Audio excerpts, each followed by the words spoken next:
Des souris et des hommes. Jean Pouly. Jean Pouly, bonjour. Bonjour Lucie. Avec vous aujourd'hui, on parle de réalité augmentée.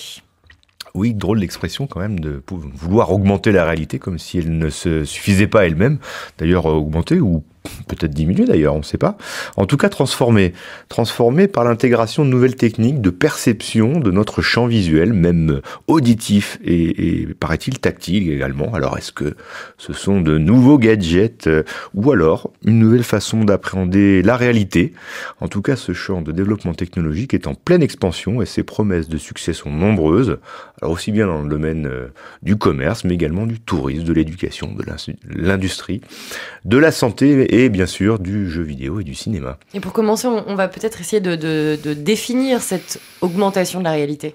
Alors selon un philosophe qui s'appelle Gottfriedi, cette réalité augmentée est un élargissement de la réalité à un médiamonde. On rejoint un petit peu la définition que donnait le réseau social qui s'appelait Second Life, qui n'a pas connu un grand succès parce que justement il était seulement virtuel.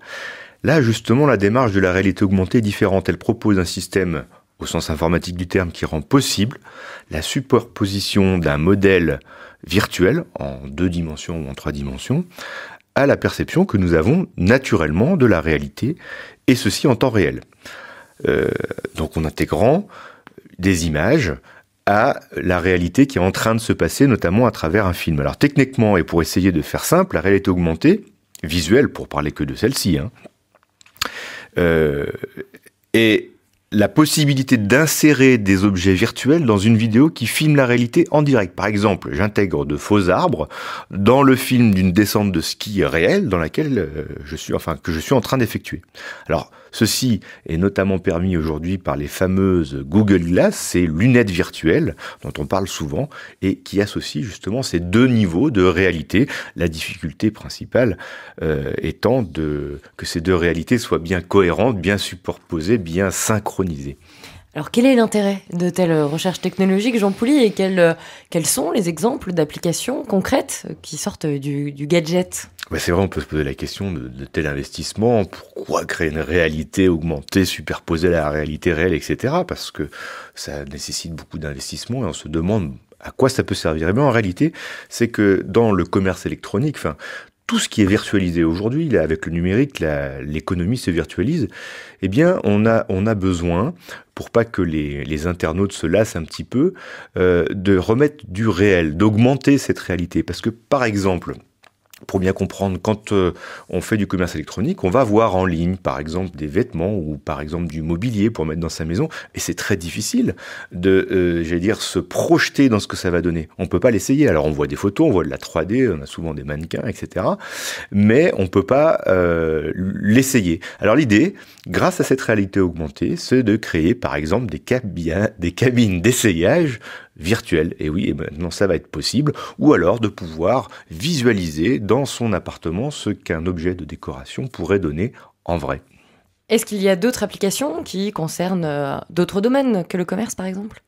Alors il y a beaucoup d'autres applications que le commerce, par exemple le secteur médical, parce qu'aujourd'hui on peut, grâce à ces lunettes à réalité augmentée, pouvoir avoir des informations qui vont arriver, donc quand le chirurgien opère, dans une intervention, avoir des informations médicales, techniques, qui vont apparaître dans le champ de la lunette. Et puis dans les villes, où de nombreuses applications se développent chaque jour pour enrichir par exemple le mobilier urbain, les transports ou encore le patrimoine immobilier avec de multiples informations pratiques à dimension soit historique, culturelle ou économique. Alors c'est le cas par exemple de Culture Click qui permet d'accéder à de l'information culturelle et artistique sur plus de 1350 sites ou monuments historiques, d'agences immobilières qui proposent à ses clients d'obtenir le prix du mètre carré d'un bien immobilier en orientant tout simplement son smartphone vers un immeuble en se baladant dans la rue. Donc on voit bien que ça enrichit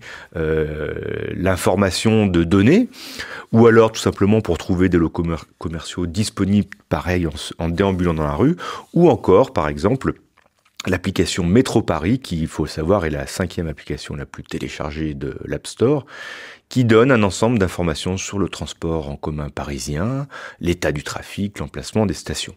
Voilà différentes applications possibles. Ça fait un enrichissement supplémentaire avec déjà ces millions d'informations. Est-ce qu'on risque pas d'arriver à saturation ? Les utilisateurs ne risquent-ils pas de saturer vraiment ? C'est un petit peu le risque, effectivement, qui aboutirait paradoxalement non pas à un enrichissement, mais à un appauvrissement. Comme dit l'adage, trop d'infos tue l'info. Et je crois que le véritable défi qui nous attend n'est pas forcément l'enrichissement quantitatif d'informations, vu la saturation informationnelle que nous vivons déjà, dans laquelle nous évoluons, mais plutôt dans sa qualité et son ciblage. En fait, l'extrême foisonnement d'informations et l'utilisation des interfaces numériques produisent déjà des effets de ce que j'appellerais la réduction des formats, des messages, donc du zapping, une lecture transversale et parfois très superficielle des informations. Alors, ce qu'on appelle l'infobésité ambiante favorise les messages courts, les titres accrocheurs, les chiffres clés, les nouveaux formats visuels comme les infographies interactives, les vidéos dessinées ou les diaporamas. Et ce phénomène général de réduction de l'information pose de nombreuses questions sur cette société de la connaissance qu'on nous a promise, que l'ère de l'information nous a promise.